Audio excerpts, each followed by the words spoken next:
I want you to make this first comedian feel welcome. Please make a big round of applause for, here he is, for Mr. Grossman.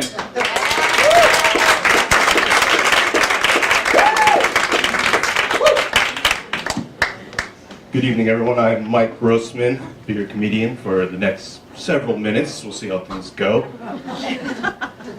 I was at the Statue of Liberty last weekend. It's very popular.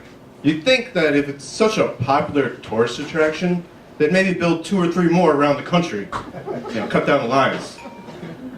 Now, what's more American than franchising? There's just something about standing in a line to learn about people who historically stood in lines. Because I think a lot of the great moments in history happen while standing in line.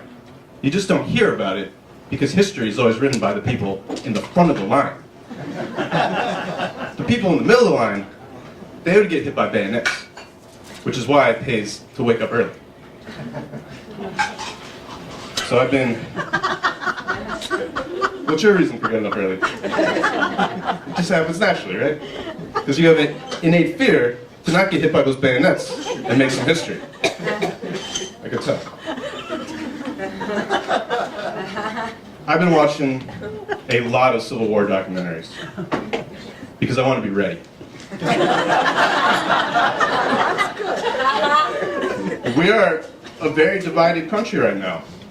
I don't know if we're Civil War level divided, but we're at least civil unrest. Maybe over time we'll get civil insomnia, and maybe we'll have some civil hallucinations. I had one last week.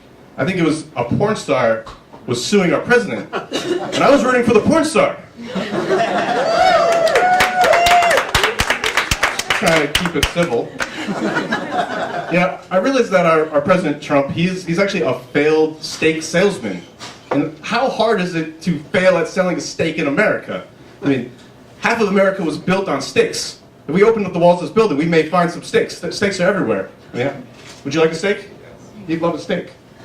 So Trump steaks, it's like selling steaks over the phone. That'd be like if your waiter comes by, it's like, you know what, let's finish this in a minute. I'm going to call you, give me your number. Imagine it would be kind of like operating a phone sex line. Like, so how tender do you want it? Oh, I want it so tender. And do you want it rare? Yeah, I want it really rare. And what else do you want? Mashed potatoes! So, we can't have a civil war. I just don't think we are Civil War material anymore. I'm not digging any trenches. I can't even mulch a front yard. Definitely not shooting at anyone. Maybe I could send some mean tweets, and I'd want to go home for lunch. The Civil War, when they think about it, the battles and the generals and the soldiers, it was all very elegant. It was noble. It was courageous. We're none of those things. If you look at letters that the soldiers would send home, they were beautiful. Like, dearest Margaret, our shoes may have holes in them, but our spirits are unbroken. I long for sunny days, nestled beside your gentle bosom. Samuel, 17 Cavalry. Now, looking back, they'll be like, okay, he sent a wink face emoji, a kiss emoji, and a gif of someone called Dwayne "The Rock" Johnson. I don't know what to make of this. And, there's some people out there who are still fighting that first Civil War. I don't think we can have another one until you finish the second one. I don't know about you, but for me in my life, if I order takeout and I get those packets of ketchup and I don't use them all, and then I go and order more takeout, I use that first ketchup first. There are rules. Thank you, everyone. Keep it civil.